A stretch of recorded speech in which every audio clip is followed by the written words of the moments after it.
My sister set down her fork and stared at me as if I were something the cat had dragged across the good tablecloth. "I'm sorry," Olivia said, wrinkling her nose. "But seeing her sit there is actually ruining my appetite." Nobody defended me.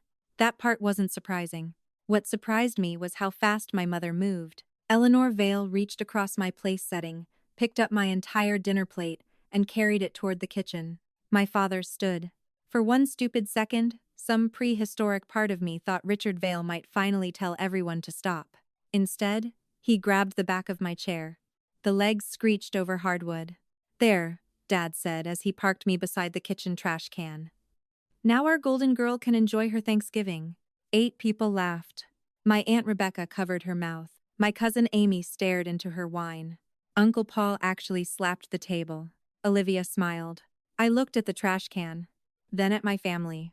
Then I started laughing so hard I nearly fell out of the chair. Not a cute laugh. Not a wounded little chuckle. I mean the kind of laugh that makes strangers on public transportation change cars. Mom's smile disappeared. "Cassandra." That made it worse. I stood up, picked up both wine bottles, moved Grandma's crystal gravy boat to the counter, lifted the carving knife out of Dad's reach and set it safely beside the sink. Dad frowned. "What are you doing?" "Risk management." Then I grabbed the underside of the Thanksgiving table with both hands and flipped it. The turkey slid first, then stuffing, mashed potatoes, green beans. 8 place settings crashed onto the rug and hardwood. Olivia screamed. Mom screamed louder. Dad just stared at me. I stood in the middle of the wreckage, breathing hard, and grinned. "Oh, relax," I said. I removed the sharp objects. "Have you lost your mind?" Mom shouted. "No." I reached into my jacket pocket and pulled out my phone. "I found yours." I turned the screen toward Olivia. Her Meridian Fellowship profile glowed against a photograph of her perfect face. Then I read one line aloud. After my sister's presentation in Halifax, I sat beside her while she struggled to steady herself, holding a paper cup of peppermint tea. Olivia went white. I looked at her. "You've never been to Halifax." Nobody moved. "You were in New Jersey that entire weekend." "Cass." "And the peppermint tea?" I smiled. "That happened. Just not to you." Mom stepped toward me. "Put that away." That was when I knew. Not suspected. Knew. I tilted my head. "Interesting. Cass. You know exactly what I'm talking about." Olivia's eyes flicked toward Mom. "1 second. Less. Enough." I laughed again. "You wanted Thanksgiving without the family embarrassment?" I kicked my chair away from the trash can. "Congratulations, sweetheart." I held up the profile. "Now explain why your fellowship application contains a first-person story from my life." 90 minutes earlier, I had still been trying to behave, which, in my family, had always meant something different from being good. Good meant honest. Behaving meant making Eleanor comfortable. There was a difference. I was sitting in my car, outside my parents' house, finishing a work call with 3 analysts in Washington. "No," I said, staring at the Vale family wreath hanging on the front door. "Don't code motive yet." A younger analyst started to answer. I cut him off. "You have 3 executives using the phrase, temporary adjustment. That's observable. What you don't know yet is why they're all using it." I shifted the phone between my shoulder and ear. Find the first appearance of the phrase. Then identify who repeated it. Observation before interpretation. My mother appeared behind the front window, watching me. Of course she was. "I have to go," I told the team.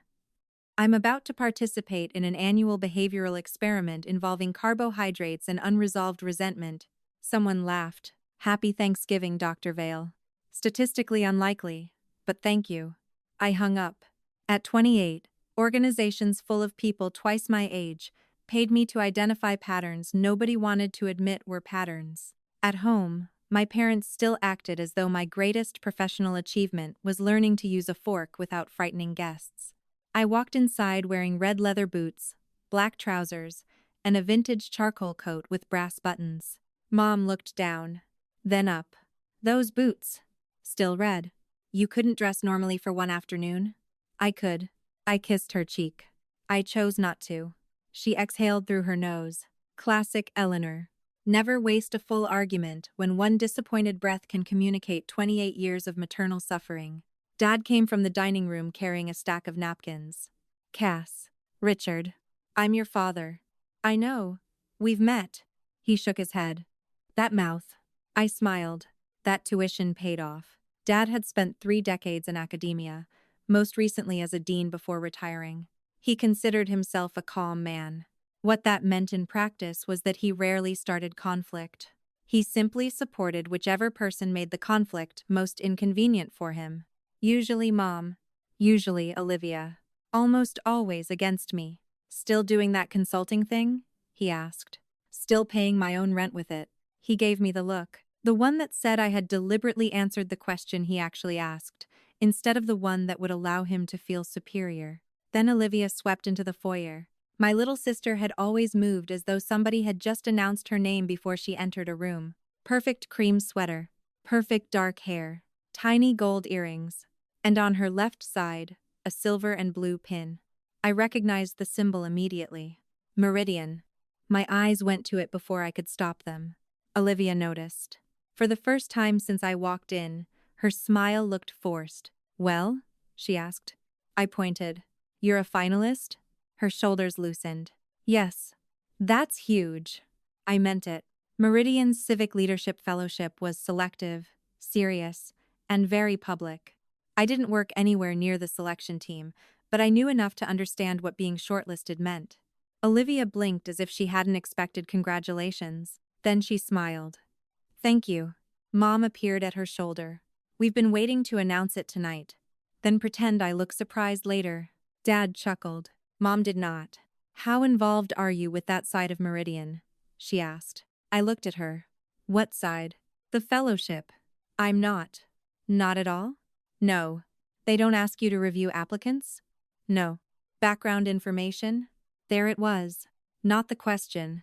The specificity. My mother had spent years telling everyone she couldn't understand what I did for a living. Yet suddenly she knew enough to ask about background review.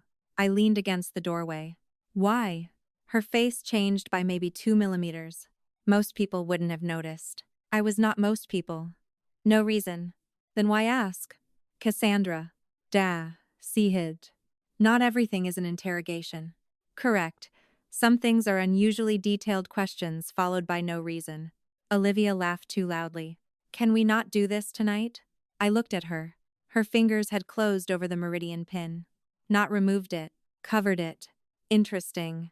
Mom clapped her hands once. Drinks. And the moment ended. Or pretended to. That was something the Vale family excelled at. We didn't resolve things. We changed rooms. 20 minutes later, I was in the dining room watching Olivia describe a museum donor event as though she had negotiated Middle East peace. And then I just told him. She said, people don't give because you pressure them. They give when they feel understood.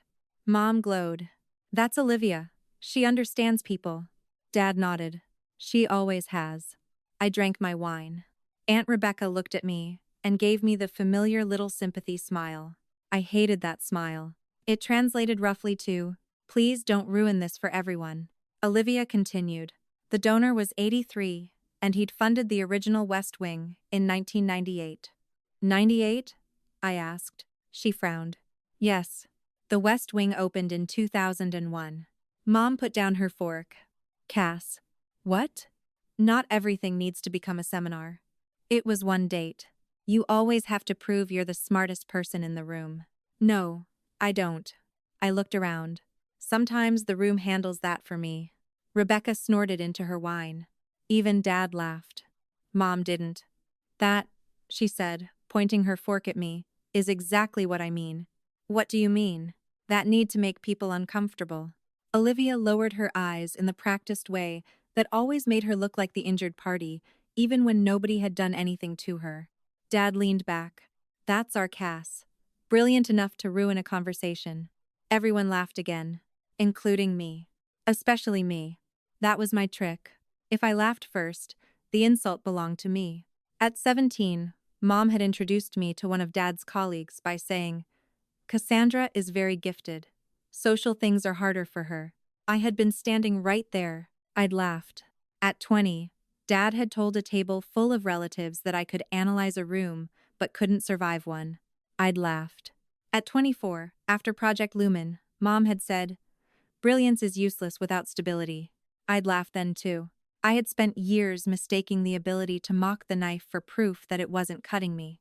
Olivia's phone buzzed on the table. The screen lit. Meridian finalist profile public. She flipped it over immediately. Too immediately. I looked at Mom. Mom was watching me. That was enough to make me curious. I excused myself and went upstairs to the bathroom. Then I did something deeply scandalous. I Googled my sister. Her finalist profile appeared first. Photo, biography, museum work, community outreach. Then the personal section. I skimmed. Stopped. Read it again. Growing up beside a brilliant but unstable older sister taught me early that intelligence and emotional regulation do not always arrive together. I stared at the screen. Cute, I whispered.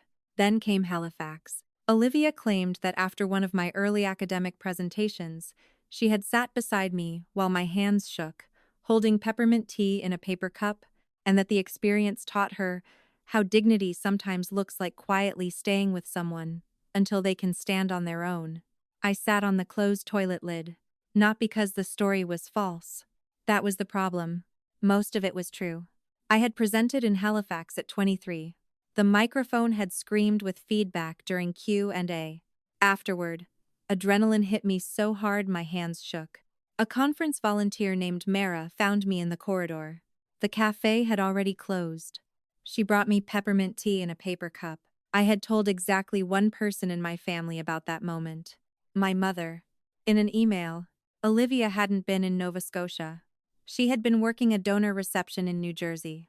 I remembered because she'd texted the family group 14 photographs of herself beside an ice sculpture. I looked back at the profile. Then I laughed. Quietly this time, because now Mom's questions made sense.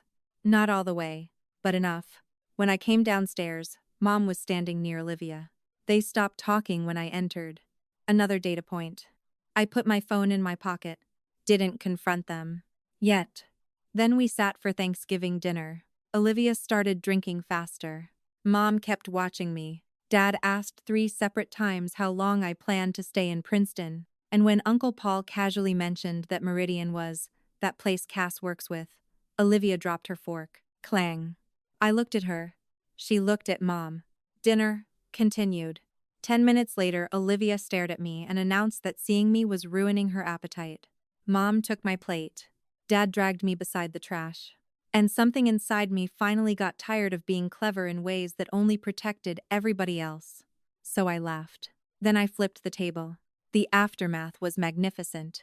Not socially acceptable. Not mature. Magnificent. Mom stood in the wreckage with cranberry sauce on one shoe.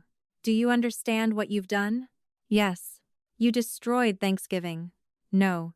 The table is still structurally sound. Cassandra. I held up Olivia's profile again. Tell them about Halifax. Olivia folded her arms. You're insane. Possible. Still wasn't you holding that tea. You're jealous. Also possible. Still wasn't you. You've always hated that people like me. I smiled. That's 3 answers to a question I didn't ask. Dad stepped between us. Enough. I looked around him. Did you write it, Olivia? She didn't answer. Did you tell Meridian you were physically present in Halifax? Mom stepped in. It was an illustrative story. I turned toward her. There. Finally. Not denial. Reclassification. It was written in first person. It represented what the family went through. It represented what I went through. You make everything about ownership. My memories generally come with that feature. Mom's face hardened. This is why nobody can talk to you. No.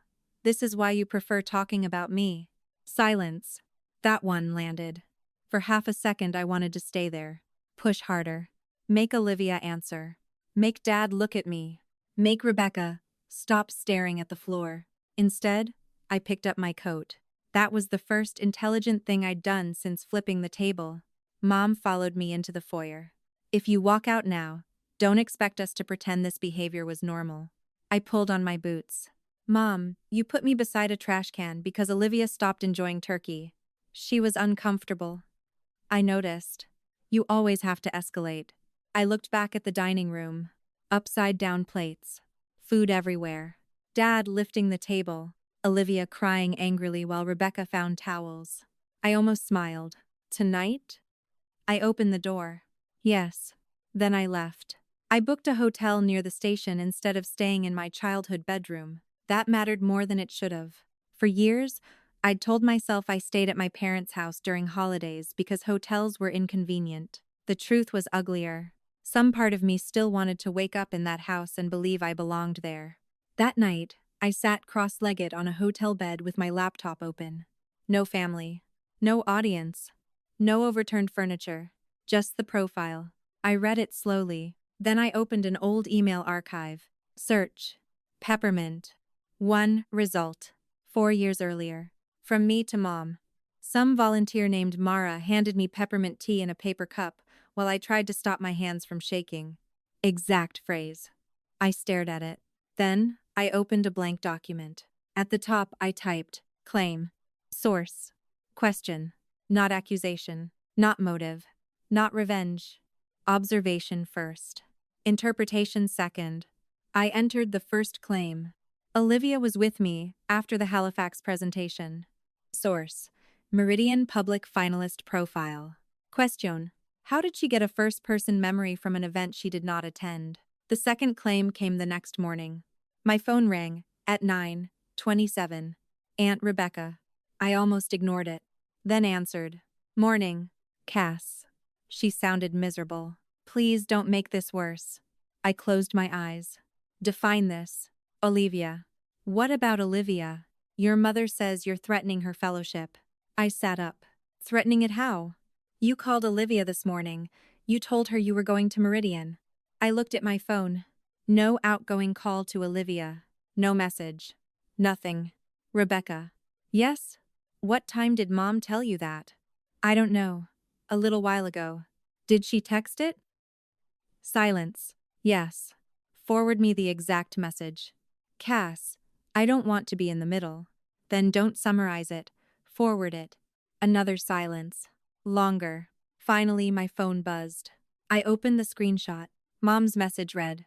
Cass called Olivia this morning and threatened to take this to Meridian. Please don't engage if she contacts you. Timestamp. 9:04 a.m. I looked at the time. Jodan Senshi. Then, at Olivia's name, in my contacts. I had not called her, had not texted her, had not emailed her, had not spoken to her since I walked out of Thanksgiving.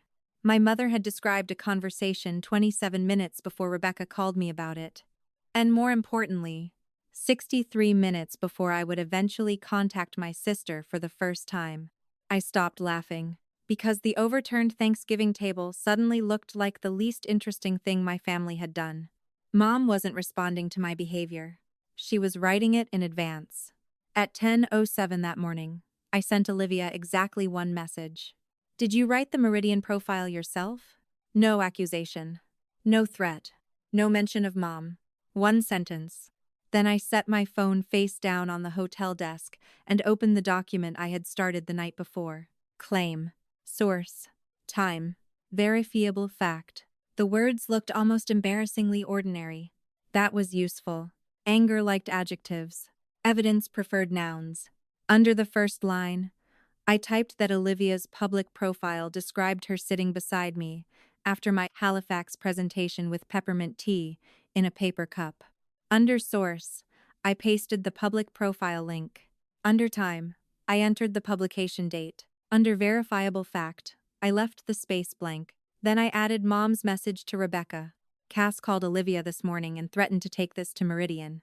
Time, 9:04 a.m. Underneath it, I entered my own first contact. Text message to Olivia. Time, 10:07 a.m. I stared at the 2 rows. There were 3 explanations I could prove nothing about yet. Olivia had built the story, and Mom was protecting her. Mom had supplied the story, and Olivia was using it. Or Thanksgiving had frightened both of them so badly that they were making stupid decisions in real time. The third explanation would have been convenient. Families loved convenient explanations. So did angry daughters. My phone began vibrating. Olivia. I let it ring twice before answering. Hi. What the hell are you doing? Her voice came through so loudly I moved the phone an inch from my ear. Currently? Don't do that. Then ask a more specific question. You know exactly what I mean. That sentence had always fascinated me. People usually said it when they wanted credit for communicating something they had not actually communicated. I leaned back in the hotel chair. Did you write the Meridian profile yourself? A pause. Why? That's not an answer. Oh my God, Cass. This is exactly what Mom said you'd do. There it was. Not even 30 seconds. Which part? You get embarrassed, and suddenly everyone else becomes a research project. Were you in Halifax? Another pause. Smaller. More useful. You're seriously calling me about this? Were you physically in Halifax when I gave that presentation? You know I wasn't. Good. Good? That saves time. Olivia exhaled sharply. It was a story. It was written in first person. It was about what our family went through. No, it described you sitting beside me after a talk you did not attend. You're obsessed with technicalities. Being in another country is a large technicality. See? This. This is why nobody can talk to you. The line was so familiar, I almost laughed. Almost. Instead, my pen moved across the hotel notepad. Nobody can talk to you. I wrote it down, not because the sentence proved anything, because I was beginning to notice how often my relatives reached for statements about my personality when I asked questions about facts. Who gave you the peppermint tea story? I asked. Olivia went quiet. Outside my window, a commuter train groaned somewhere beyond the buildings. Liv. Mom helped me remember some things. My pen stopped. Remember? You know what I mean. No, actually, that's becoming a recurring problem this morning. She helped with the personal section. How much? Why does it matter? Because the sentence about peppermint tea came from an email I sent, Mom. That doesn't mean anything. It means you didn't remember it. Cass, it happened to all of us. No. My voice came out flatter than I expected. It happened to me. You think you own every memory anybody has of you? I own the right to object when somebody else rewrites one in first person. You're jealous. Maybe. That stopped her. I could almost hear her recalculating. So you admit it. I admit, jealousy is possible. It still doesn't put you in Halifax. Jesus Christ. Were you aware I had never agreed to have that story used? No answer. That was different from not knowing. Olivia, what did you want me to do? Call and ask permission to mention my own childhood? You were 19 when Halifax happened. Silence again. You weren't a child. It affected me. Then write about how it affected you. The room felt too warm suddenly. I stood and crossed to the window. Don't write that you held a cup you never touched. You always do this. Do what? Take one stupid thing and pull it apart until everybody feels filthy. There was a tremor under her anger now. Not fear exactly. Something closer to being cornered by precision. That profile is about my life, she said, and that paragraph is about mine. You don't care about fellowships. Correct. You don't care about this kind of recognition. Also correct. Then why are you doing this? That one got through. For a second, I saw myself at Thanksgiving beside the trash can, laughing until my ribs hurt. My coat on the floor, cranberry sauce on Mom's shoe. Dad staring at the overturned table like furniture had betrayed him personally. Why did I care? The easy answer was because they had lied. The harder answer was that Olivia's profile had taken one of the few moments in my life when I had been frightened and turned it into evidence of her compassion. Worse, it had turned me into the defective object she had compassion for. Because you used me, I said. The words felt strange without a joke wrapped around them. Olivia did not answer immediately. When she did, her voice was quieter. Mom said you wouldn't care. I closed my eyes. There it was again. You said she wouldn't care. Thanksgiving. Same idea. Different room. Do not use another story from my life without asking me. You're threatening me. No. I'm setting a boundary. You're going to Meridian. I haven't said that. But you could. Yes. That's a threat. No, Olivia. Capability and threat are not the same thing. Her breathing sharpened. You're proving Mom right. The call ended. For several seconds, the phone remained against my ear. Then I lowered it and looked at the time. 10:23. Mom had told Rebecca I had called Olivia and threatened Meridian more than an hour before that conversation began. That did not prove why she had done it. It proved something better. She had not been reporting an event. She had been supplying one. By noon, I was sitting across from Aunt Rebecca in a coffee shop 2 blocks from the hotel. She had suggested the place. Neutral territory, apparently, was now required for caffeine. Rebecca wrapped both hands around her cup without drinking. You look tired. You look guilty. Her mouth tightened. There's the Cass I know. There's the sentence people use when they don't want to answer the first one. Can you not analyze me for 5 minutes? Absolutely. I took a sip of coffee. What time did Mom contact you? Rebecca Sehill. You said you wouldn't analyze me. I'm analyzing the timeline. That is not better. It is to me. She glanced toward the window. People were walking past carrying shopping bags, insulated against the November wind. You really flipped the table? Not relevant. Paul says the turkey hit the wall. It did not hit the wall. It slid under the sideboard. Rebecca stared. What? Accuracy matters. Against her will, the corner of her mouth moved. Then it disappeared. Your mother called before she texted. What did she say? That you were starting again? My fingers tightened around the paper cup. Starting what? She didn't say exactly. Try. Rebecca frowned at me. She said Thanksgiving had humiliated you, and when you feel humiliated, you get fixated. There it was. The word. Did she use that exact word? I think so. Think or know? Cass. Rebecca. She rubbed her forehead. Yes. Fixated. She said you were fixating on Olivia, because Olivia had something you wanted. What did I want? The fellowship. Attention. I don't know. You know I work for Meridian. I know you consult for them. Did you think I wanted a 23-year-old civic leadership fellowship? When you say it like that, how else should I say it? Rebecca's eyes dropped to her coffee. A familiar irritation rose in me, followed immediately by something worse, disappointment. She had known me my entire life. Not well, apparently, but long. Has Mom done this before? I asked. Done. What? Warned people about me before I arrived. Rebecca didn't answer. That was answer-shaped. I waited. Finally, she said, sometimes before holidays. How long? I don't know. Years? Cass, your mother worries. About what? That someone will say something and you'll react. So she calls people first. She tries to keep the peace. The phrase was so worn smooth it could have been a family heirloom. What does she say? Rebecca looked increasingly uncomfortable. Things like, if Cass seems angry, don't take it personally. Or, she's under pressure at work. A laugh escaped me, short and ugly. She doesn't even know what pressure I'm under at work. I'm telling you because you asked. I know. The anger wanted to move sideways, toward Rebecca. That would have been easy. She was sitting right there. Mom wasn't. Instead, I asked, when she warned you about me, did you ever call afterward and ask what actually happened? Rebecca's face changed. No.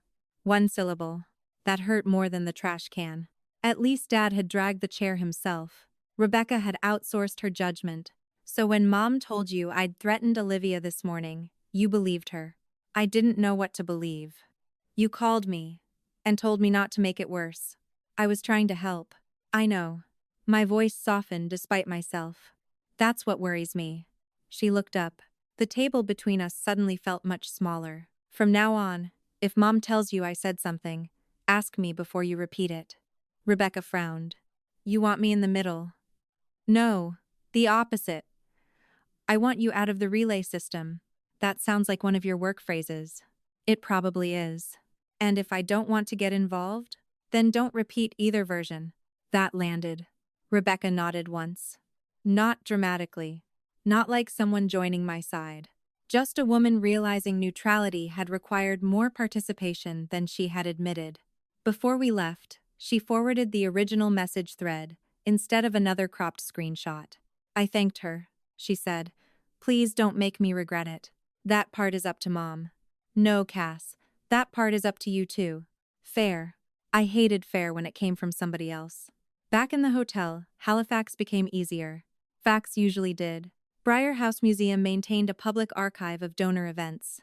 4 years earlier, on the same evening I had spoken at the Halifax Adaptive Systems Forum, Olivia had been photographed in New Jersey beside a ridiculous ice sculpture shaped like a swan. Time-stamped gallery. Event program.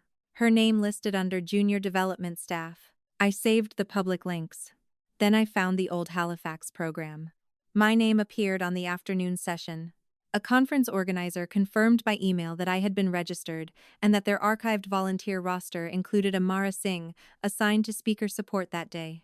I did not ask Mara to remember me. I didn't need to. The person mattered less than the pattern. Then I opened my old message to Mom. Some volunteer named Mara handed me peppermint tea in a paper cup while I tried to stop my hands from shaking. Exact wording. Olivia's profile. I sat beside my sister with peppermint tea in a paper cup while she struggled to steady herself. My skin prickled. Not because I had discovered a masterpiece of deception. Because the theft was so ordinary. Mom had taken a vulnerable sentence I sent her privately and polished it into a moral credential for Olivia. I added 3 rows to the document. Then stopped. My cursor blinked beneath Project Lumen. That one had been sitting at the edge of my mind since the previous night. 4 years ago, I had been 24 and finishing the ugliest stretch of doctoral work I had ever done. Project Lumen had started as the kind of research opportunity people were supposed to feel grateful for. Large dataset, senior faculty, high-profile publication potential. Then the wording of the conclusion began drifting farther than the data could carry it. Not fabricated. That would have been easier. It was interpretation dressed as certainty. I refused to sign the final language. Meetings followed. Then arguments. Then, my father decided the problem was no longer academic. It was me. The old email thread was still in my archive. I had not opened it in years. Richard Vale to Professor Elise Morgan. Subject: Cassandra. I remembered the humiliation before I even clicked. Dad had written that he was contacting Elise as both a father and a former dean because he had concerns about my judgment and well-being. He had copied me. At 24, like bringing my parent into a doctoral dispute was an act of care instead of an invasion. Elise's reply sat below his. Richard, I appreciate your concern, but Cassandra is an adult researcher, and our disagreement is professional.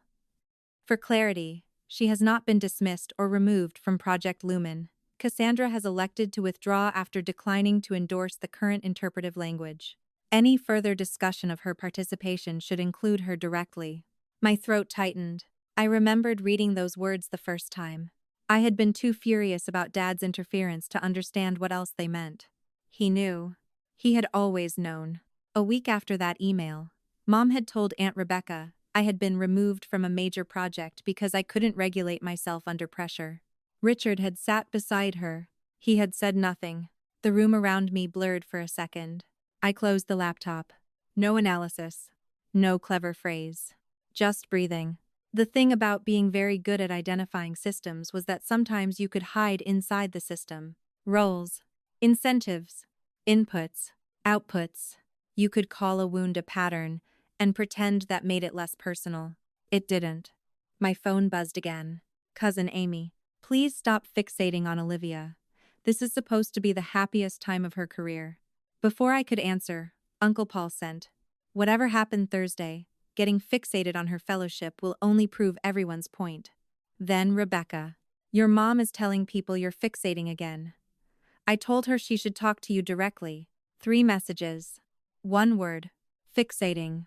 I searched my old threads with Amy. No matches. Paul. No matches. Rebecca had used it once. That morning. Mom's language was moving through the family faster than my version of events could. For 10 minutes, I sat with the temptation to reply to all of them. Not emotionally. Worse. Thoroughly. I could have written a 6-paragraph message that dissected every contradiction and made 3 adults feel stupid before dinner. Instead, I opened Mom's contact. If you need to communicate with me about Olivia or Meridian, put it in writing. Send. Her call came 11 seconds later.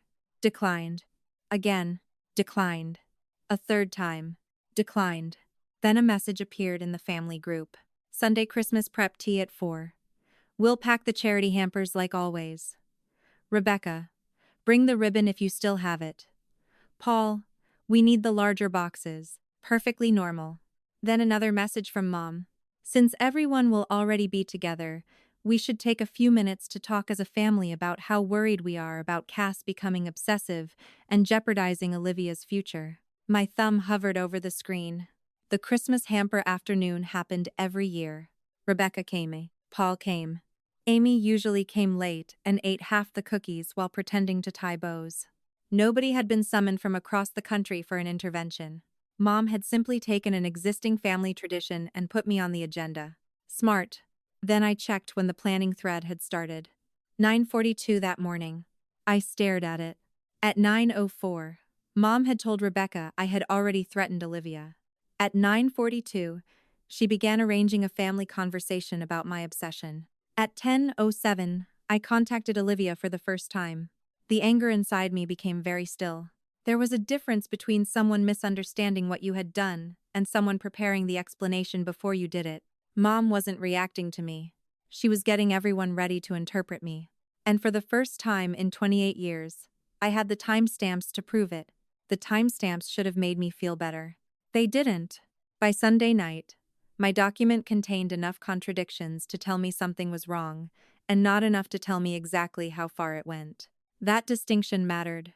People like my mother survived by making certainty emotional. If I said, "You're framing me," Eleanor could answer, "You're paranoid." If I said, "You lied," she could answer, "I was worried." If I said, "You've been manipulating everyone for years," she could turn the conversation into a referendum on my personality before anyone ever reached the evidence. So, Monday morning, I did the least satisfying thing available. I reported myself. Meridian's Washington office occupied 3 quiet floors of a building that looked aggressively uninterested in being impressive. No marble lobby, no gold lettering. Just glass, pale wood, badge access, and people carrying coffee like caffeine was classified information. Dr. Naomi Chen met me in a conference room at 11. She was 51, precise, and almost impossible to impress. One of the reasons I liked her. She sat down across from me and opened her laptop. "You marked this as a conflict disclosure." "Yes." "Not an ethics complaint?" "No." That got her attention. "Explain." "One of the Civic Leadership Fellowship finalists is my younger sister." Naomi's fingers stopped over the keyboard. "Olivia Valle?" "Yes." "You weren't aware she had applied?" "No." "And now?" "Her public finalist profile contains claims about my personal history that I dispute." Naomi leaned back. "Claims connected to your Meridian work?" "No, connected to my life." "Did you participate in her selection?" "No." "Have you accessed her application file?" "No." Do you currently have access?" "Possibly through systems I use for unrelated work." Her expression changed. "Not accusation. Calculation. Have you opened it?" "No." "Good." That single word irritated me more than it should have. "Glad I passed." "Cass." "I know." "No. I don't think you do." She folded her hands. "You are angry." "I'm delightful." "You flipped a Thanksgiving table." My eyes narrowed. "How do you know that?" "You told me 30 seconds ago in the elevator." "Right." I rubbed my forehead. "Fine. The problem isn't that you're angry. The problem is that anger creates an incentive to gather information you would normally know you don't have a right to use." "I haven't." "I know." Naomi turned the laptop toward me. "I'm recusing you from any fellowship-related access effective immediately." The sentence landed harder than expected. Not because I wanted to judge Olivia, because losing access meant giving up certainty. There were questions I could answer in minutes if I saw the file. What had Olivia actually submitted? Was the Halifax story in the application itself, or only the public profile? Had Mom helped with references? How many other pieces of my life had been converted into Olivia's evidence of character? All that information now sat behind a door I had just asked Naomi to lock. "That includes archived review notes," she said. "Supporting narratives, reference materials, any secondary systems." "Understood. You'll receive confirmation in writing." Fine. And if you need to correct a public statement about yourself, use subject attribution and factual correction. That won't give me access to the underlying file. No. And convenient. It's not supposed to be convenient. Naomi studied me for a second. You don't need access to their confidential file to correct your own biography. That shut me up. Mostly because it was true. She continued. The fellowship already performs routine verification before final selection. Material claims are checked, references can be contacted. Public profile language can be compared to supporting materials. If an inconsistency is flagged, the verification team handles it, independent of me, completely. You don't handle that team. No. Can I communicate with them? Not about your sister.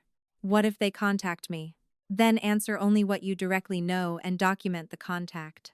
Simple. Annoyingly simple. No secret leverage. No special phone call. No chance to reach into Meridian and arrange the ending I wanted. Just a boundary. A clean one. Before leaving, I signed the disclosure electronically. Naomi watched the confirmation appear. There, she said. Congratulations. I have successfully removed myself from the fun part. She almost smiled. You were never hired because you enjoyed the fun part. No. I was hired because other people ruin it. Back at the hotel, Olivia was waiting in the lobby. She stood the second she saw me. You reported me. No hello. No coat despite the November air that rushed through the revolving doors behind me. Just accusation. I reported my conflict. Same thing. No. Meridian emailed me this morning. That caught me. What did they say? Her eyes narrowed. You tell me. I can't. You can't, or you won't. Both. Olivia laughed once. You're unbelievable. So, I've been told. Did you tell them I lied? No. Did you show them the profile? I disclosed that a public profile connected to a finalist related to me contains claims about my life that I dispute. Her jaw tightened. You made me sound fraudulent. I described the conflict. You always do that. You say something in that dead little scientist voice and pretend the wording means you had nothing to do with what happens afterward. That one had enough truth in it to sting. Rather than answer, I walked toward a seating area, near the windows. After a hesitation, she followed. We sat across from each other. No mother, no father, no aunt pretending to look at her phone. It's Dolivia and me. Who wrote the profile? I asked. You already asked me. You didn't answer. I wrote it. All of it? Her gaze dropped to the coffee table. Mostly. Who wrote brilliant but unstable?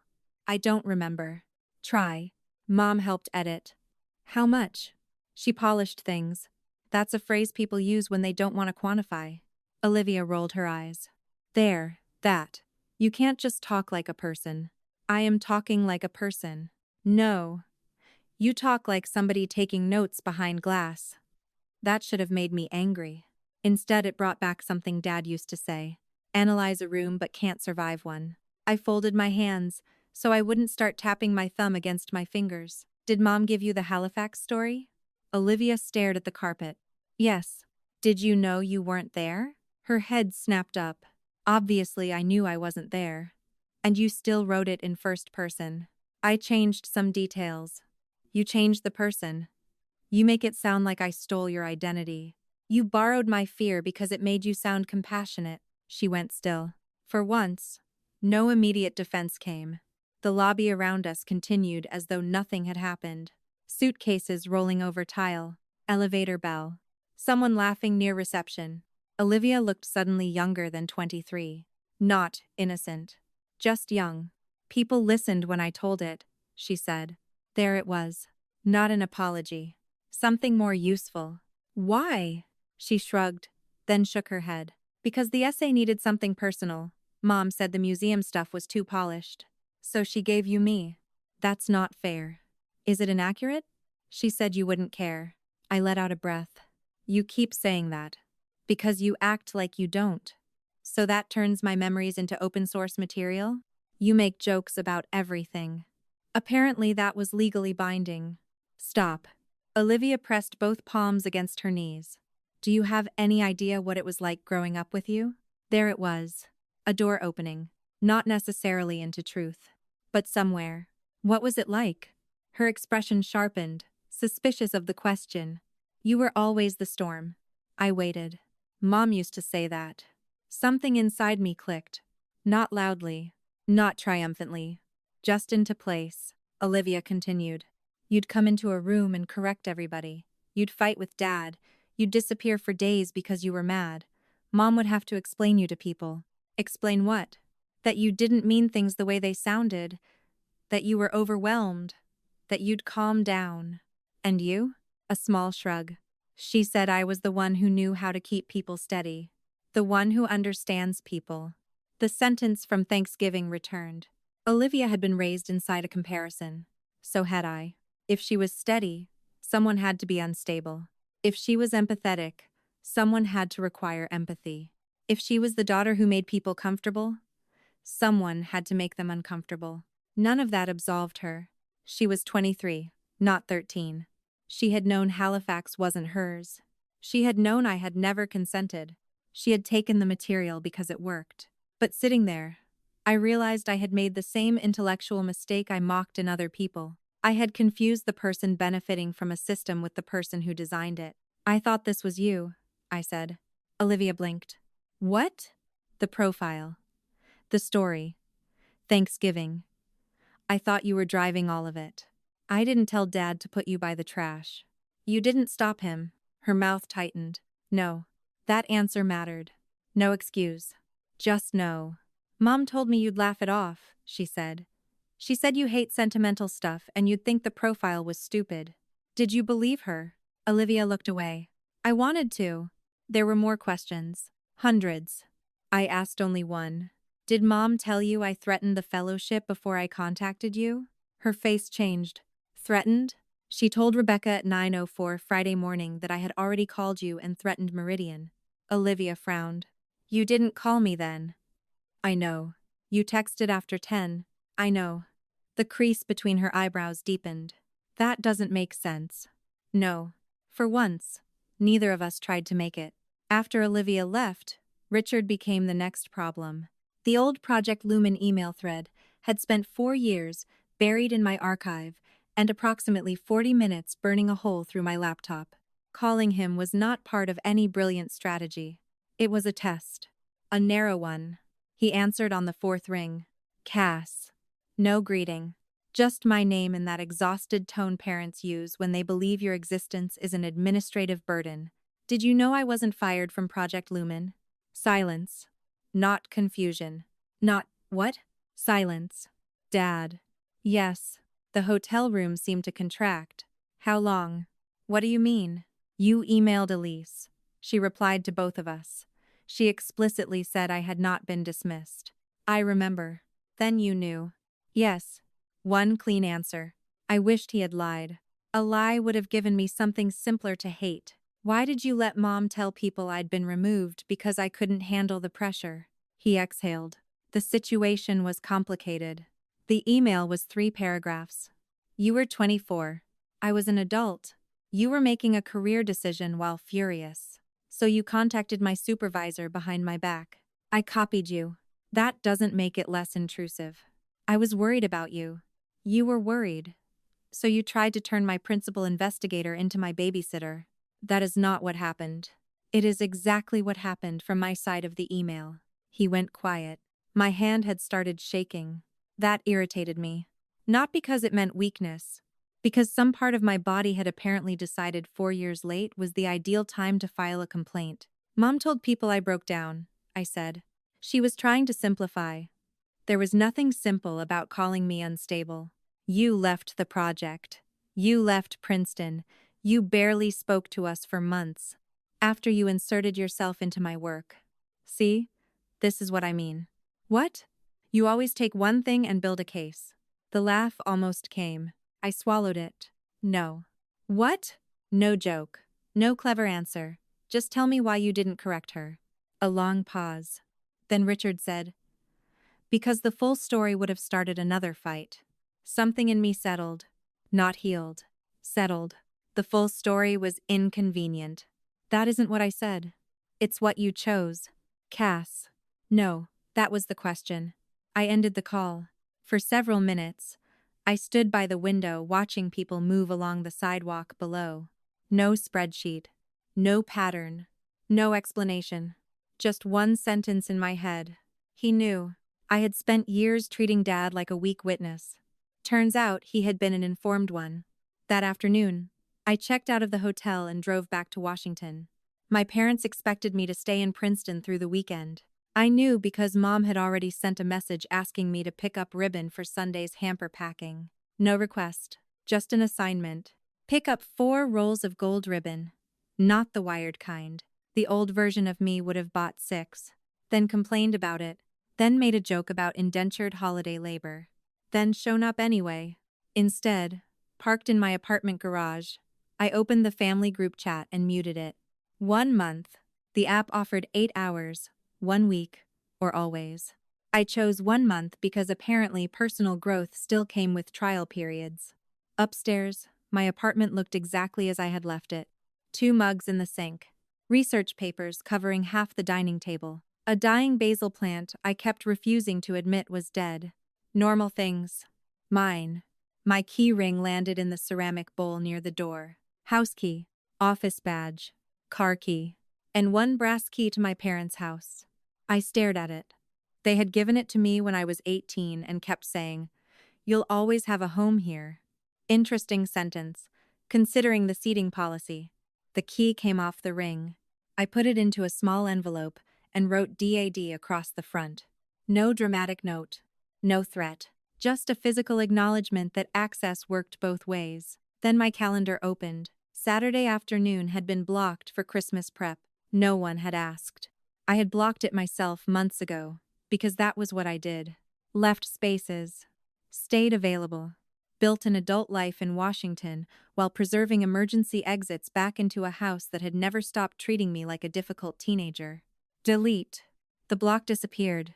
A work colleague had invited half our team to a casual supper after a deadline that Friday. Normally I would have declined because I was probably going home. This time, I accepted. Not because coworkers were my new magical family. They weren't. Because my mother did not own empty squares on my calendar. The realization was embarrassingly small. It also felt better than flipping the table. Tuesday evening, Rebecca sent another message. Not a screenshot. An export of the original thread. I opened it at my dining table, beside the basil corpse. Mom's 9:04 message appeared exactly as before. Cass called Olivia this morning and threatened to take this to Meridian. Then, a second line I had not seen in the cropped image. If she contacts you, don't argue. Let her keep going. People need to see what she's like when she gets fixated. I read it twice, then a third time. The first sentence claimed an event had already happened. The second instructed Rebecca how to interpret my future behavior. That mattered. My mother had done more than predict me. She had provided the legend for the map before anyone saw the territory. A new row went into the document. Fact. Eleanor reported completed contact at 9:04. Fact. My first contact occurred at 10:07. Fact. Eleanor instructed Rebecca to treat future communication as evidence of fixation. Inference. Future behavior was being pre-framed. No diagnosis. No mom is evil. No dramatic title. Just sequence. The sequence was enough. Sunday's Christmas prep message remained pinned at the top of the family chat. Rebecca had ribbon. Paul had boxes. Amy had volunteered to bring cookies. Mom had arranged the normal machinery of the afternoon exactly as she did every year. That was what made it clever. Nobody had to agree to attend an intervention. They only had to come pack holiday hampers. Then, once everyone was already in the house, my mother could pivot from charity boxes to Cassandra. A contained audience. People who had already received the vocabulary. Fixated. Obsessive. Threatening. If I refused to attend, my absence could become evidence. If I attended and exploded, the explosion could become evidence. If I stayed and tried to explain every old injury, Mom could bury the clock beneath 28 years of emotion. 3 bad options. So I made a fourth. A single sheet of paper went into the printer. At the top, Friday. 9:04 a.m. Eleanor tells Rebecca I called Olivia and threatened Meridian. 10:07 a.m. First contact from me to Olivia. Nothing else yet. No theory. No diagnosis. No 20-page history of why my mother made me insane. One contradiction, clean enough for anyone in the room to understand. Then I texted Eleanor. I'll be there Sunday at 4. Please don't change the guest list. Her answer came less than a minute later. Thank God. We just want to help. The words sat on my screen. 4 days earlier, I might have laughed. Instead, I printed a second copy of the timeline, slid both pages into a folder, and closed my laptop. My mother had spent 28 years teaching people how to interpret me. On Sunday, I was going to ask them to look at the clock. Sunday at 4, my mother handed me a roll of tape. Not a greeting. Not an apology. Tape. Large boxes first, Eleanor said. The canned goods are heavier. For half a second, I almost admired the efficiency. The Vale living room had been converted into the same Christmas assembly line it became every December. Cardboard boxes covered the rug. Aunt Rebecca sat at the dining table cutting gold ribbon. Uncle Paul was sorting cans into groups of 6. Amy had arrived with cookies and was already eating one while pretending to arrange greeting cards. Everything smelled like cinnamon tea and corrugated cardboard. Normal. That was the point. Nobody had driven across the state to attend a dramatic intervention for Cassandra Vale. They had come to pack charity hampers. Mom had simply added me to the afternoon's inventory. Where do you want these? I asked, lifting a carton of pasta. She blinked, apparently surprised I was cooperating. Near Paul. Thrilling. My mouth almost produced another joke. I stopped it. No jokes today. That rule had sounded ridiculous when I made it in Washington. Standing in my parents' house, I understood why I needed it. Sarcasm had always let me feel as if I controlled the temperature of the room. It also gave everyone an excuse to discuss my delivery instead of what had been delivered to me. So I stacked pasta, taped boxes, wrote expiration dates where Rebecca asked me to. Olivia stayed near the fireplace, tying gift tags with more force than ribbon required. Dad moved between rooms carrying boxes and asking everyone whether they needed coffee. Nobody mentioned Thanksgiving. Nobody mentioned Halifax. Nobody mentioned the fact that the last time I had stood in that dining room, the turkey had ended up under the sideboard. At 4:48, the final hamper was taped shut. Mom looked at the boxes, then at me. Before everyone leaves, she said, we need to take a few minutes. There it was. Rebecca put down her scissors. Paul leaned back in his chair. Amy stopped reaching for another cookie. Dad cleared his throat. Olivia stared at the floor. Mom opened the living room doors wider. Why don't we sit? The arrangement was already waiting. Sofa, 2 armchairs, dining chairs brought in from the other room, and 1 chair by itself, facing all of them. I looked at it. Something almost funny moved through me. Thanksgiving had apparently established a seating tradition. Mom touched the isolated chair. Cass. Rather than sit immediately, I placed my folder on the coffee table, then lowered myself into the chair. No trash can this time. Progress. Eleanor sat beside Richard. Olivia took the opposite end of the sofa. Rebecca chose a dining chair near the window. Paul and Amy settled between them. For a moment, no one spoke. Then Mom folded her hands. Nobody here is attacking you. Interesting opening for a conversation nobody had yet accused of being an attack. We love you, she continued. But several people are worried about the way you've been behaving since Thanksgiving. My palms rested open on my knees. What behavior? Dad Sahil. Cass, just listen for once. So I did. Mom spoke first. She said humiliation had triggered me. She said I had become fixated on Olivia. She said I was threatening a professional opportunity simply because my sister had received recognition. She said my reaction at Thanksgiving showed how quickly I could escalate when I felt excluded. Not once did she mention why Dad had moved my chair. Not once did she mention Olivia's profile.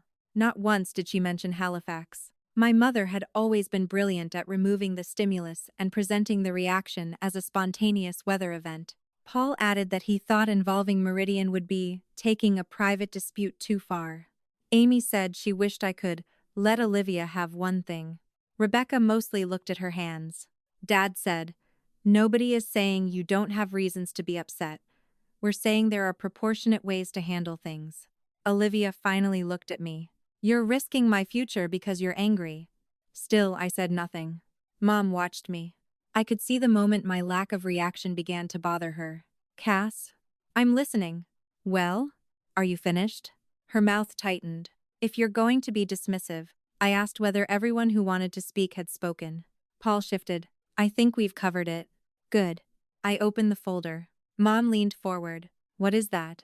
One page. Cassandra. You wanted a conversation. I took out the first sheet.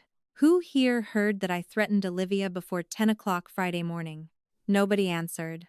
Then Rebecca raised one hand slightly. I did. From me? Her eyes moved toward Mom. No.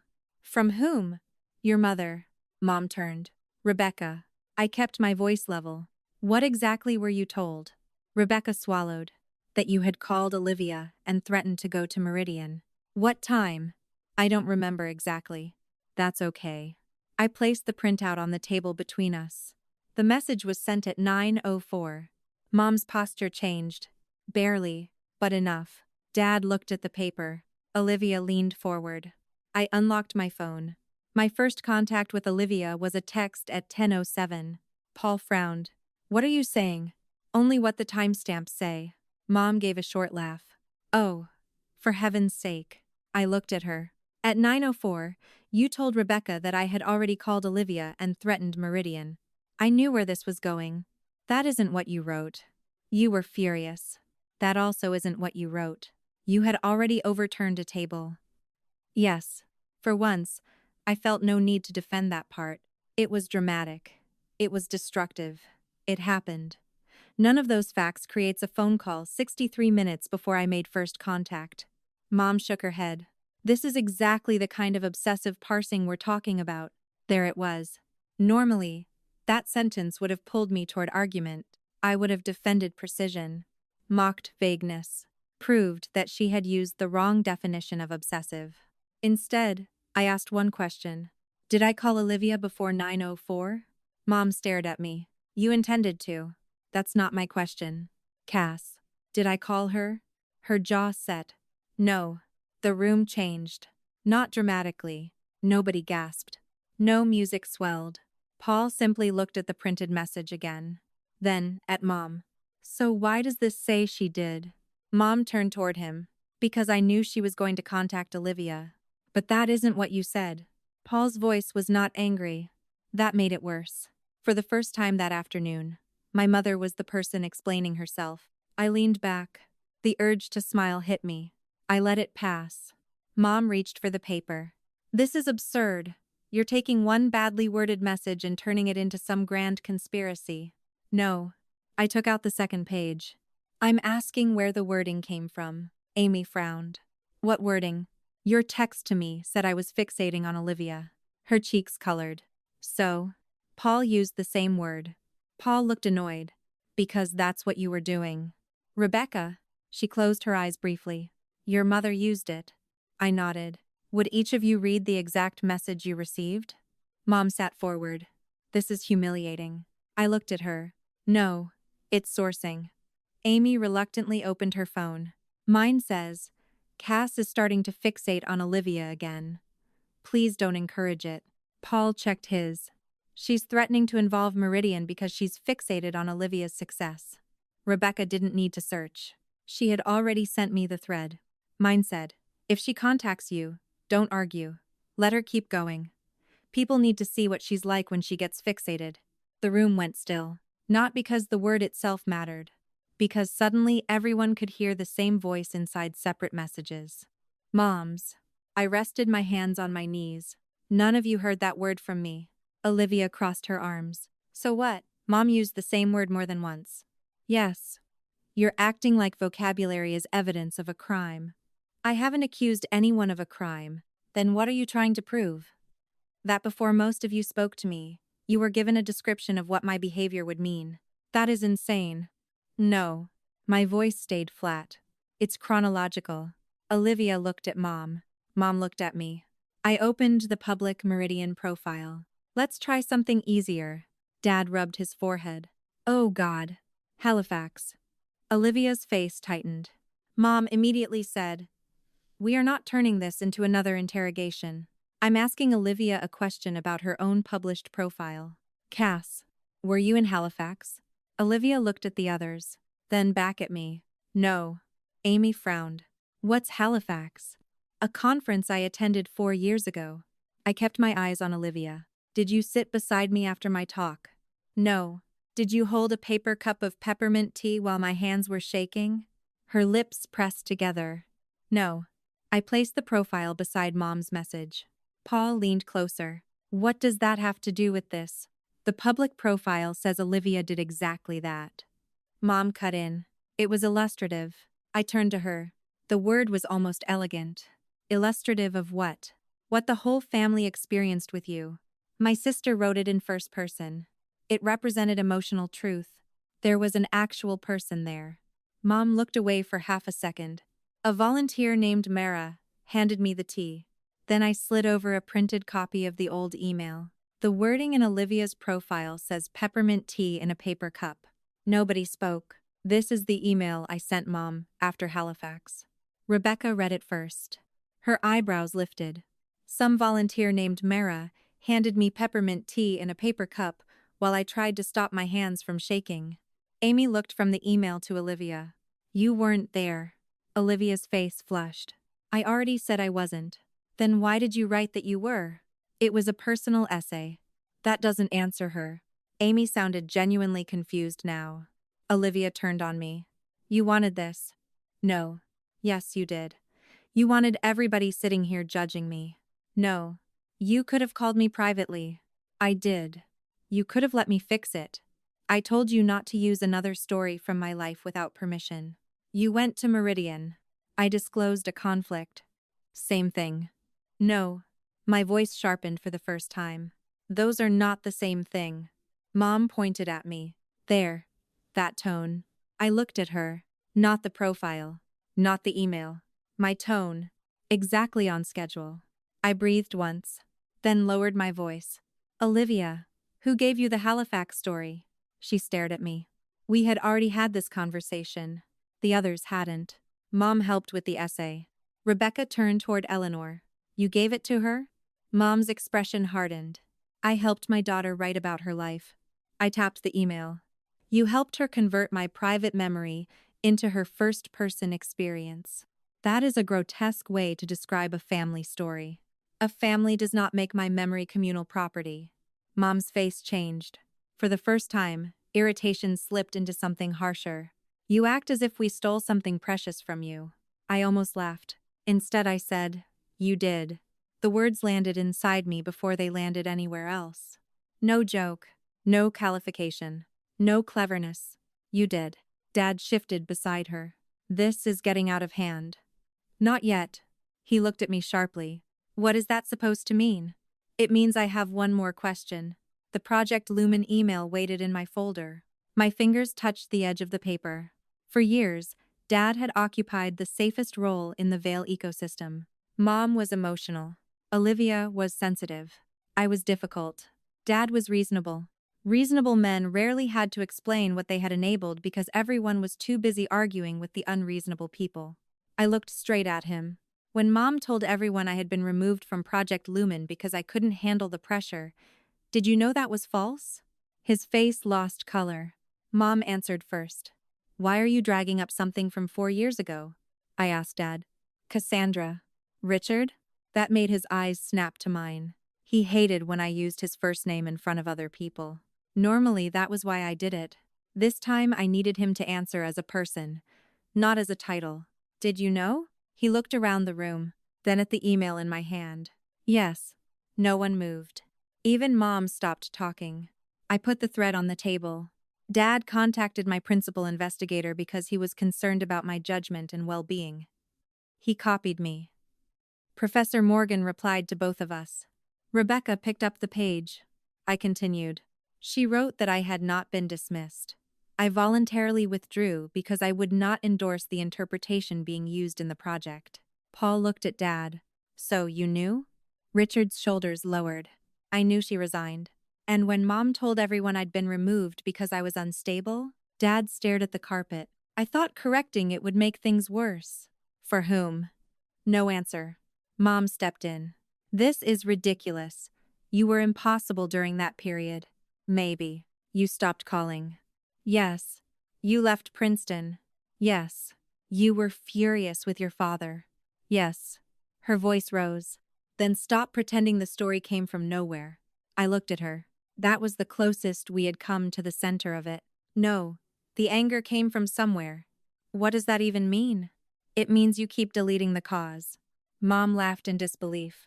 Oh, please. Dad invaded a professional dispute because he decided my disagreement with senior researchers must be a problem with my judgment. He was worried. He had no evidence I couldn't make decisions. You were 24. I was an adult. You were volatile. I was angry. Exactly. No. My voice broke on the word. Barely. Enough that I heard it. Enough that everyone else probably did too. For one terrible second, the room blurred. I hated that. Hated giving them visible proof that they had reached me. Then something inside me got tired of hiding the wound just because my mother might weaponize the fact that it existed. I spent years pretending none of this hurt because caring felt like handing all of you another handle. Nobody interrupted. So I kept going. Every time something happened, the cause disappeared. Dad contacted my supervisor, and the story became that I overreacted. Olivia used my memory, and the story became that I was jealous. You moved my chair beside a trash can, and the story became that I ruined Thanksgiving. Mom's lips parted. You flipped the table. Yes, finally, a fact I did not mean to dodge. I flipped the table. That was my choice. I'm responsible for it. I pointed to Olivia's profile. She's responsible for that. Then to Dad's email. He's responsible for that. Then to Mom's 904 message. And you're responsible for that. Mom's eyes shone with fury. I was protecting you. From what? From being seen as difficult. I looked around the room. Rebecca, Paul, Amy, Olivia, Dad, all the people who had learned to see me through Eleanor's captions. You protected everyone from having to ask why I was angry. Paul leaned forward. This still could have been handled privately. The sentence surprised me less than I wished it did. I turned to him. It was handled privately for 28 years. He looked away. Mom stood. So what do you want? I stayed seated. What? You've made your point. You've embarrassed your sister. You've accused your father. You've dragged private messages in front of everyone. Her voice shook now. Not mine. What do you want, Cassandra? Do you want them to hate me? No. Do you want Olivia to lose everything? No. Do you want no family left? There it was. The old equation. Compliance or abandonment. Silence or no family. For years, those had looked like the only available variables. They didn't anymore. I want several things to stop. Mom crossed her arms. Of course you do. I stood. If a story involves my private experience, my career history, or something I supposedly said, you do not use it in an application, speech, profile, or story attached to my name without asking me. Olivia scoffed. So now we need permission to mention you? To turn my experiences into yours? Yes. That's absurd. Then don't mention me. Her mouth closed. I looked at Rebecca, Paul, and Amy. If Mom tells you I said or did something, and you want me involved in the conversation, ask me directly. Mom made a sound of disbelief. You're giving them instructions now. No, I'm telling them the terms under which they get my participation. Then Dad. I'm not using you as a messenger for Mom. His face tightened. Cass. Same for Rebecca. Rebecca nodded before he could answer. And I will correct factual claims about me, wherever those claims are used. Olivia stood too. You're still going to destroy my fellowship. I recused myself. You work there. I have no access to your file now. You expect me to believe that? No. That stopped her. You don't have to believe me. What happens next belongs to your application and its facts. Mom stared at me as though I had become something unrecognizable. What about Christmas? I'm not coming. Rebecca inhaled softly. Dad said, don't make decisions like that while you're angry. I made it Tuesday. Mom's face hardened. So this was all planned? Yes. The word felt wonderful, not because I had planned revenge. Because for once, planning my own absence did not feel like running away. I also won't automatically reserve my weekends because someone assumes I'll show up. Mom looked genuinely offended by that. You're punishing us. No, I'm scheduling myself. She shook her head. This isn't a boundary. It's cruelty. There was the old doctrine. Different room. Same word. I picked up my folder. You can call it whatever helps you understand it. Cassandra. I stopped near the doorway. Mom's voice dropped. You just destroyed this family. Something in me wanted the perfect answer. The one people would quote. The one that would make every insult disappear retroactively. What came out was simpler. No. I looked at her. I stopped being its explanation. Then I walked out. Dad followed me onto the porch. The November air hit my face hard enough to make me grateful for something physical. Cass. I kept moving toward the driveway. Wait. I stopped at the bottom step. He came down after me. His shoulders sagged. For one stupid moment, hope arrived. Maybe he would say it. I knew. I should have corrected her. I failed you. Anything.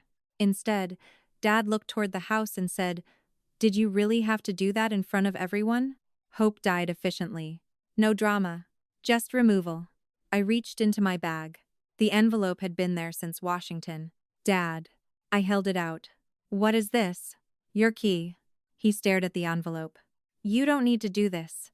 I do. You'll always have a home here. I looked past him through the front window. From that angle, I could see the dining room. The same room where he had dragged my chair beside the garbage. That's still the question you're asking. What question? How this looked. He said my name again. I put the envelope into his hand, then walked to my car. No one came after me. That hurt. It also made leaving easier. The engine had barely started when my phone lit up on the passenger seat. Olivia. All capitals. Meridian took down my finalist profile. A second message arrived. What did you do? For several seconds, I simply looked at the screen. Naomi had recused me. My access had been removed. I had not contacted the selection committee, had not requested an investigation, had not called anyone about Olivia after filing the conflict disclosure and factual correction. Whatever had just happened, it had happened without me reaching into the system and forcing an outcome. My thumb hovered over the keyboard. Every old instinct told me to answer. Explain. Defend. Prove. Fix. I locked the phone instead. For the first time in my life, a consequence had arrived for someone else, and I didn't pick it up. By the time I reached Washington, Olivia had sent 11 messages. I read none of them. That was new. Normally, someone else's panic activated something automatic in me. A switch flipped. Anger became analysis. Analysis became response. Response became unpaid labor. Explain. Correct. Fix. This time, the phone stayed face down on the passenger seat until I parked beneath my apartment building. Only then did I look. What did you tell them? Call me. This is my career.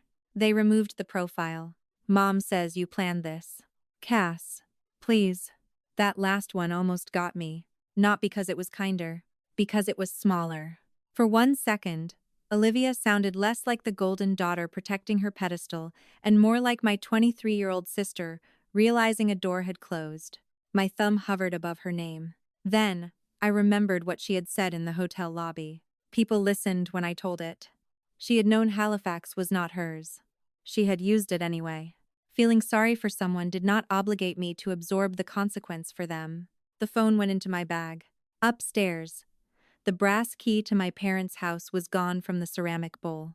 The empty space where it used to sit looked ridiculous. Tiny.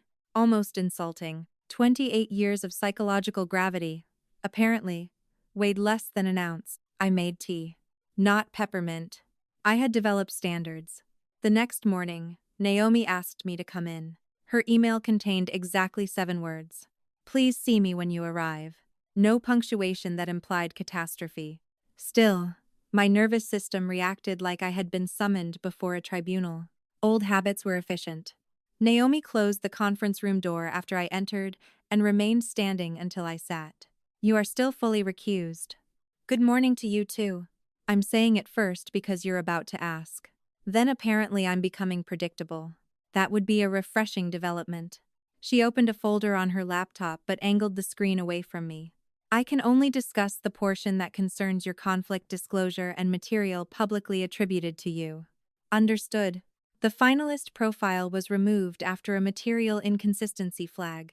My fingers curled once against my palm. Triggered by my correction? Your correction was one source of inconsistency. One source. Yes. I waited. Naomi knew I hated vague nouns. She also knew exactly where confidentiality began. The fellowship conducts routine independent verification before final selection, she said. That process existed before your disclosure. Once a public narrative and supporting material conflict on a material point, verification expands. Who handled it? Not anyone who reports to you. Not anyone you supervise. Not me. Good. Something in my shoulders loosened. Naomi continued. Your sister was contacted directly. So were the relevant references. She was given an opportunity to substantiate the first-person accounts attributed to her. And? That is outside what I can discuss. Annoying. Correct. She slid a printed page toward me. This is what does concern you. It was confirmation that references to my personal history had been removed from public Meridian material, pending proper attribution and consent. No mention of punishment. No declaration that Olivia was dishonest. Just a boundary with institutional formatting. What about my name? I asked. Removed where it was tied to unsupported personal claims. Did anyone ask you what should happen to her? No. Did you make a recommendation? No. Did my role here affect the decision? No. Naomi's expression sharpened. If anything, your recusal made the separation easier to document. A laugh almost escaped me. So doing less was useful. Try not to make a personality out of the discovery. My phone vibrated inside my bag. Olivia again. Naomi glanced toward it. Are you going to answer? Eventually. That sounds almost healthy. Don't ruin it. Outside her office, I finally opened Olivia's newest message. They withdrew my finalist status. A second arrived before I finished reading. They said there were material factual inconsistencies and attribution problems. Are you happy now? No. That was the irritating truth. I wasn't happy. Satisfaction had been easier at Thanksgiving with the table upside down. This felt different. Quieter. A result, not a victory parade. I typed carefully. I'm sorry you lost it. I'm not sorry I corrected my life. 3 dots appeared. Disappeared. Returned. You could have helped me. My answer came faster. I already helped by staying out of the decision. No response followed. That afternoon, Mom tried to repair the old communication system. The family group chat had been muted for almost a week, but I opened it because Rebecca texted me privately. You should see what your mother wrote. Mom's message sat between a photograph of somebody's dog and Amy asking for a stuffing recipe. Cass used her position at Meridian to sabotage Olivia. I hope everyone remembers that careers can be destroyed by people with access and resentment. Classic Eleanor. No claim about Halifax. No mention of 904. No acknowledgement that I had recused. Just a cleaner story. Cass had power. Cass was angry. Therefore, Cass caused the consequence. For years, that would have been enough. Then, Rebecca replied. Cass was recused before the profile came down. I saw the messages from Friday. That is not the same thing as sabotage. I read it twice. Not because Rebecca had defended me perfectly. She hadn't. She had done something better. She had described only what she knew. Amy responded a minute later. Cass, did you actually contact the selection committee? My pulse jumped. There it was. A direct question. Not Mom says. Not Olivia says. Not Dad thinks. I typed. No. I disclosed a conflict, lost access to the fellowship material, and submitted a factual correction about claims concerning me. An independent verification process handled the rest. Paul replied, So you had nothing to do with Olivia being removed? The old version of me would have answered too broadly. Nothing to do with it was not strictly true. My correction mattered. Precision was not evasion. My correction contributed to an inconsistency being identified. I did not investigate her, evaluate her, or decide the outcome. Several minutes passed. Mom wrote, Listen to her. She can make anything sound innocent if she uses enough careful words. My fingers hovered over the keyboard. There were at least 6 replies available. 4 were devastating. 2 were funny. I sent none. A strange thing had happened. Mom still had a story. She no longer had automatic distribution. People were asking for the source. That was the real collapse. Not humiliation.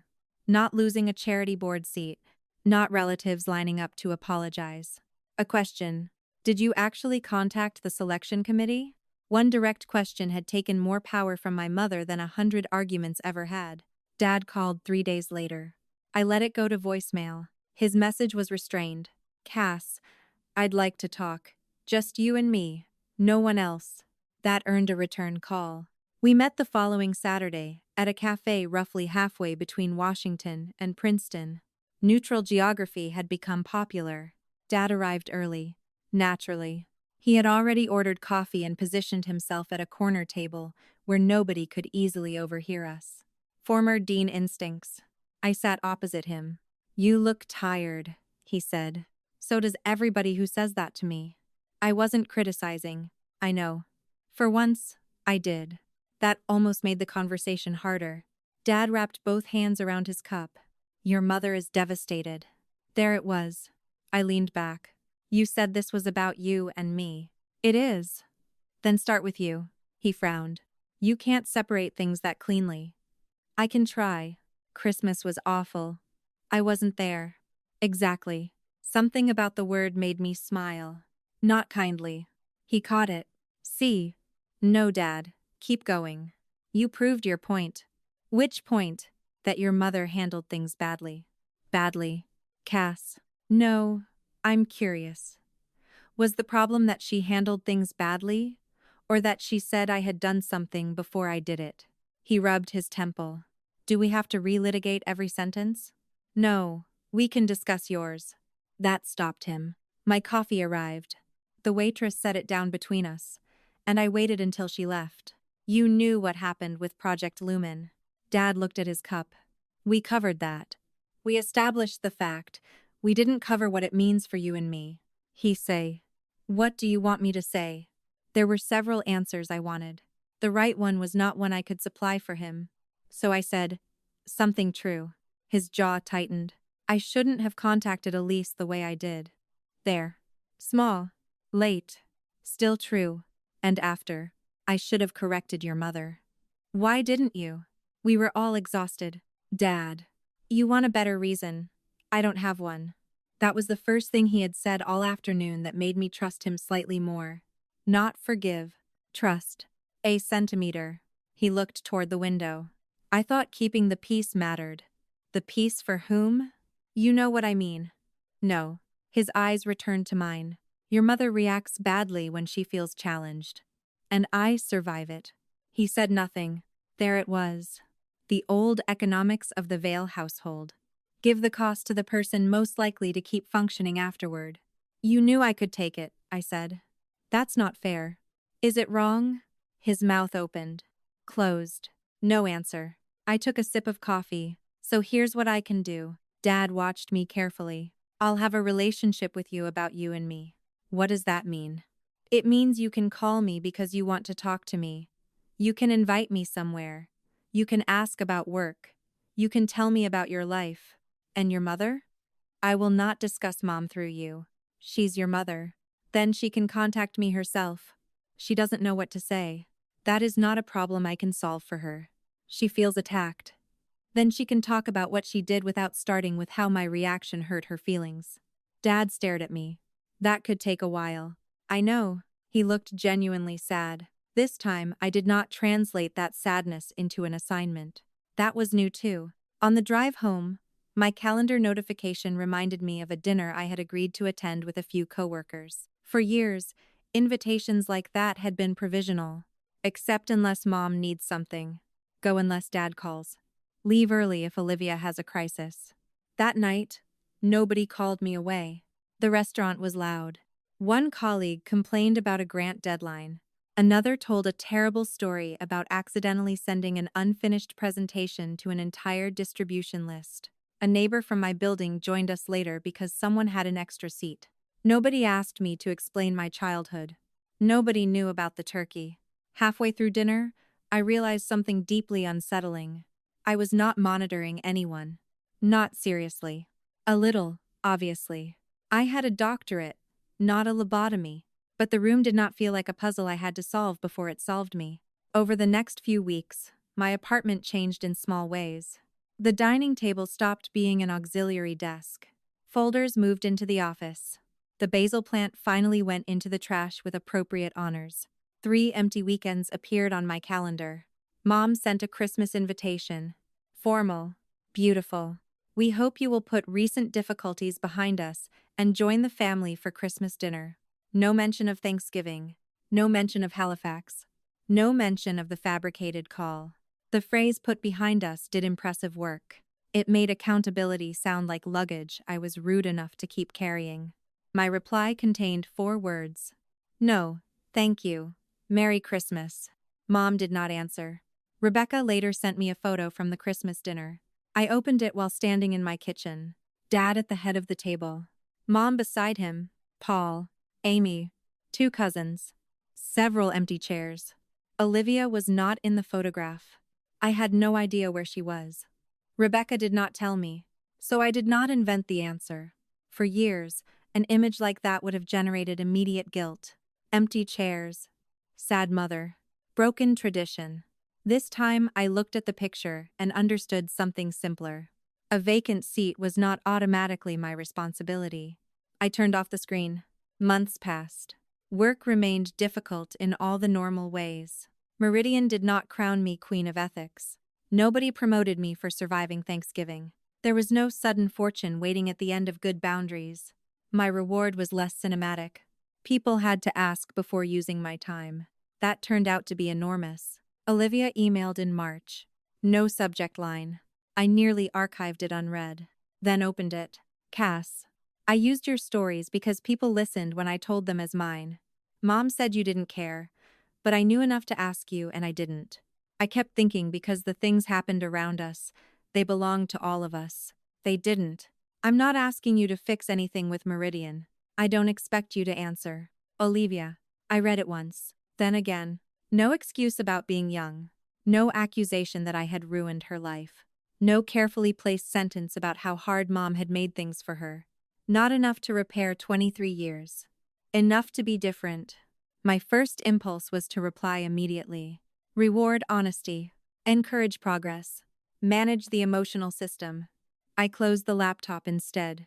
3 days later, I sent. Thank you for saying it plainly. I'm not ready for more than this. She replied. Okay. That was all. No forgiveness montage followed. We did not suddenly become sisters who called every Sunday. Sometimes a relationship changed because one person apologized. Sometimes it changed because the other person finally understood that an apology did not create access. By the next Thanksgiving, my dining table had 8 mismatched chairs around it. Not deliberately mismatched. I simply lacked the spiritual commitment required to buy 8 identical chairs. The plates were even worse.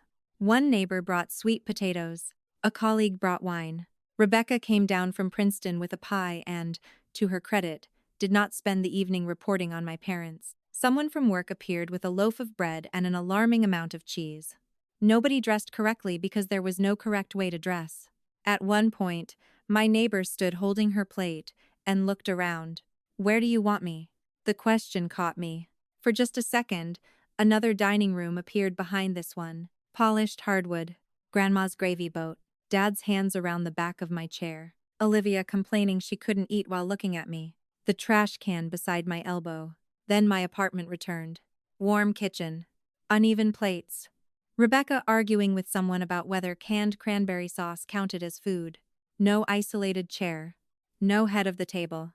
No golden girl. No designated embarrassment. Anywhere you like, I said. She sat beside me. Later, while carrying empty plates into the kitchen, I saw the trash can beneath the counter. A laugh escaped before I could stop it. Real laughter. Not loud enough to frighten commuters.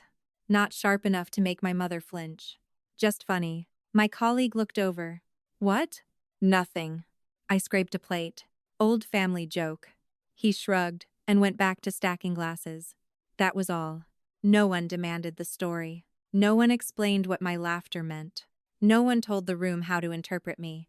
For a few seconds, I stood there with gravy on my sleeve and voices behind me, waiting for the familiar urge to map the room. Who was irritated? Who was performing? Who was about to turn a sentence into evidence? The urge never arrived. For once, I wasn't analyzing anyone. I was eating.